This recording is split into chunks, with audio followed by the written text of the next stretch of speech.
അത് നിങ്ങൾ ഇങ്ങനെയാണ് ഈ കമന്റ് ബോക്സ് നോക്കിയിട്ടാണ് എനിക്ക് തീരുമാനിക്കുക.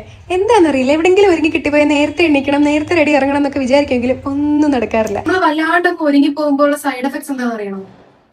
Look how beautifully I organise my stuff. ഇതായിരുന്നു ഇന്നത്തെ അവസ്ഥ. ഈടായിട്ട് ഞാൻ എന്നും രാവിലെ പോയിട്ട് വന്ന്, അതായത് വർക്ക് കഴിഞ്ഞ് വരുമ്പോൾ ഉള്ള ഒരു സ്ട്രഗിൾ ഒഴിവാക്കാൻ വേണ്ടിയിട്ട് രാവിലെ തന്നെ ഈ മേക്കപ്പ് ഒക്കെ കഴിഞ്ഞിട്ട് എല്ലാം അടുക്കി പറക്കി വെച്ചിട്ടാണ് പോവല്.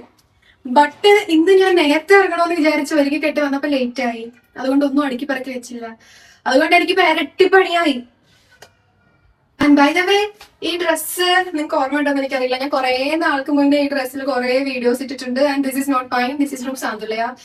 ആൻഡ് വൺ മോർ തിങ്, എങ്ങനെ സംഭവിച്ചത് എനിക്കും അറിയില്ല, അവൾക്കും അറിയില്ല. ഞാൻ ബാംഗ്ലൂർ വന്നപ്പോ അവളുടെ ലൈഫിൽ ഇനി എന്താ സംഭവിക്കാൻ പോകുന്നത് അവൾക്കും അറിയില്ല, എനിക്കും അറിയില്ല. വി ആർ ജസ്റ്റ് തിങ്കിങ് നമ്മൾ രണ്ടുപേരും രണ്ട് സ്ഥലത്തായാലും നമ്മളിനി എങ്ങനെ കാണുകയും എങ്ങനെ സംസാരിക്കുന്നൊക്കെ വിചാരിച്ചിട്ടിരുന്നപ്പോ അവളും ബാംഗ്ലൂർ എത്തി. Just 20 kilometers from here. Around ഇവിടുത്തെ ട്രാഫിക് ഒക്കെ കൂട്ടി നോക്കുമ്പോൾ ഒരു 1.25 മണിക്കൂർ ട്രാവൽ ചെയ്യണം. എന്നാലും എനിക്ക് എപ്പോ വേണമെങ്കിൽ അവളെ കാണാന്ന് വെച്ചാൽ ഓഫ് കിട്ടുമ്പോ പോയി കാണാം. I M so happy, I M so excited. പറ്റുള്ളൂ.